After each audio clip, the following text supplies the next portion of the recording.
We have been slammed by labor shortages, inflation, supply chain issues that have made it more and more difficult to get household items, electronic, cars, basic necessities at times. And if we are even fortunate enough to purchase what we need, the prices are out of control, especially for electronic devices and cars. However, there seems to be some relief in sight. Well, sort of. Well, I guess you could say America's finally passing a law that makes sense and helps Americans rather than continuing to pass and push bills that move us further and further into medieval times. Curious about it? Well, it's called the CHIPS bill. But before I get into how this bill actually benefits and impacts you, let me introduce myself. My name is Miriam Greenidge and I'm an attorney, and on this channel we discuss a wide range of legal topics, whether that's for your small business, estate planning, shenanigans by celebrities and what you can learn from it, legal pitfalls to look out for. We discuss it all here. So if you like that sort of thing, please don't forget to like and subscribe and share with anyone else you think will find value. Also, I am a real life attorney, so if you would like the opportunity to meet with me to troubleshoot some concerns that you may be having regarding your small business, whether you need to have some contracts in place, a partnership agreement, or even estate planning if you're an individual and you have a family, you can click the link in the description box and we could do a deep dive in and find solutions to help you.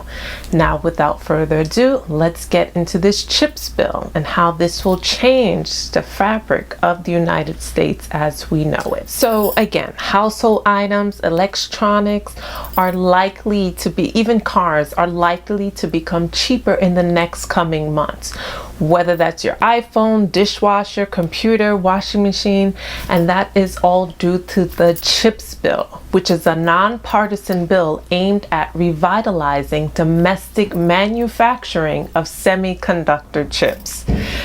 Essentially, America is trying to make America great again by bringing manufacturing jobs home from foreign factories, which may have the secondary impact of making electronic devices, household items, cars, among other things, less costly, while also providing jobs and solving the supply chain issue that we have been dealing with for the last 2 years.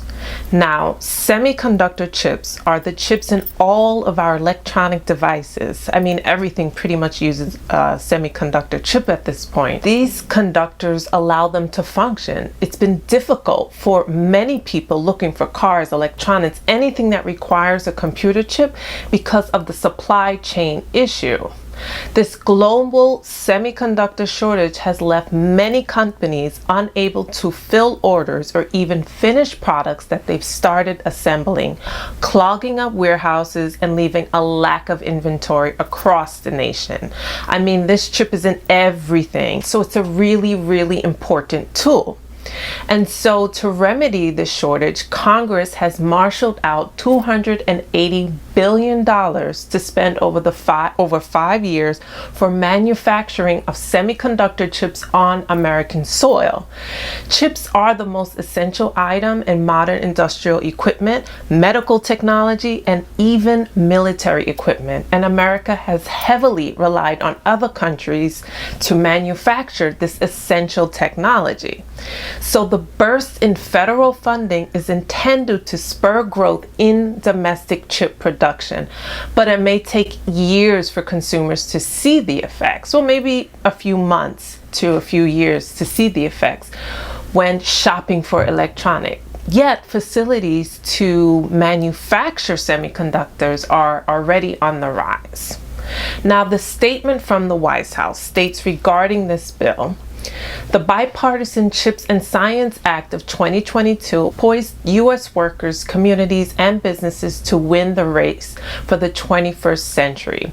It will strengthen American manufacturing supply chains and national security and invest in research and development, science and technology, and the workforce of the future to keep the United States the leader in the industries of tomorrow, including nanotechnology, clean energy, quantum computing and AI. Now, Bell Labs scientists John Bardeen, Walter Brattain, and William Shockley won the 1956 Nobel Peace Prize in Physics for their invention of the transistor, a small semiconductor device that changed the world.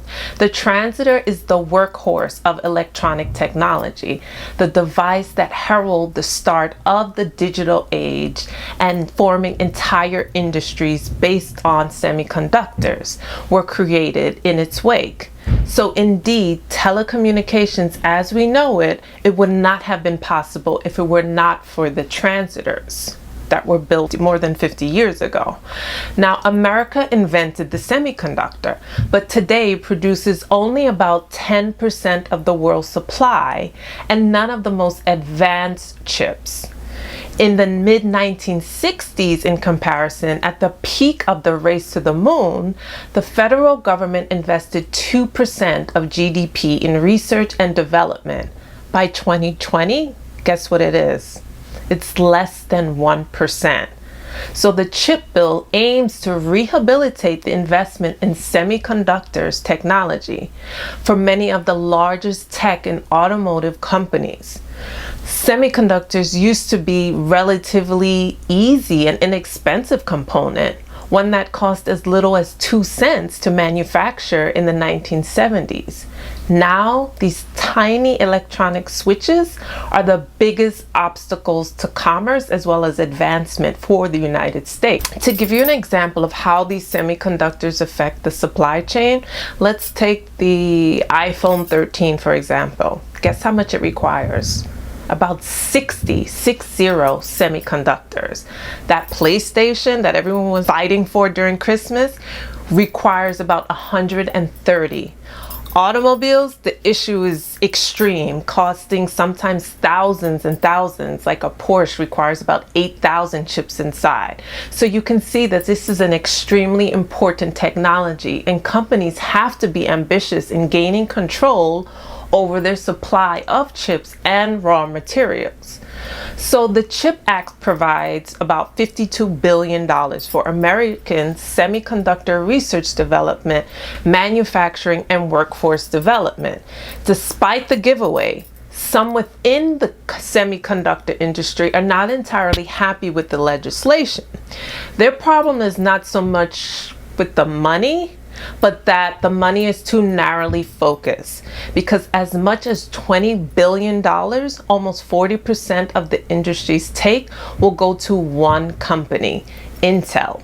The bulk of the rest will go to two other companies, Texas Instruments and Micron Technology. It is not so much about favoritism, but rather that these companies do most of their manufacturing on domestic soil, while others have been tapping into foreign partners to fabricate their chips. So it's really a shot in the arm for domestic companies that are already here, but it will also incentivize companies operating on foreign soil to come back to the United States. This legislation was, after all, done to secure the supply chips on American soil. So it makes sense that companies that manufacture in the States will benefit from this bill. But despite the good news about this bill, the ongoing chip shortage can't be solved suddenly. A surge in the government funding, which is what the bill does not necessarily address who is actually going to build the semiconductors. There is also a semiconductor talent shortage, a semiconductor equipment shortage, and a semiconductor fabrication capacity shortage too. It's all of these things at once. Every chip needs to be embedded in one of these green printed circuit boards. I'm sure you've all seen it, in order to work. These circuit boards require laminate, copper, foil, and fiberglass yarn, among other raw materials that are also in short supply. So long gone are the days that a semiconductor manufacturer could just assume that they would just get these parts easily by placing an order in a catalog. The materials needed to make that laminate, for instance, the fiberglass yarn and copper foil in particular, are only made and sold by one supplier in the entire United States. So that's a single point of failure. Think about that for defense. It's extremely concerning. So now lawmakers and those involved in the supply chain are now ringing the alarm about the lack of American-made semiconductor materials. And if America wants to maintain a technological and strategic advantage for AI, warfare, America loves war, military systems, well, these chips are the heart of these systems, even the medical industry. It's going to be necessary to get ahead of this problem. So by passing this bill, Congress is hoping that suppliers of these parts will be incentivized to relocate to the United States once more factories, also called fabs, are built domestically, a primary goal of the CHIPS Act. Only a handful of advanced semiconductor factories remain in the US today.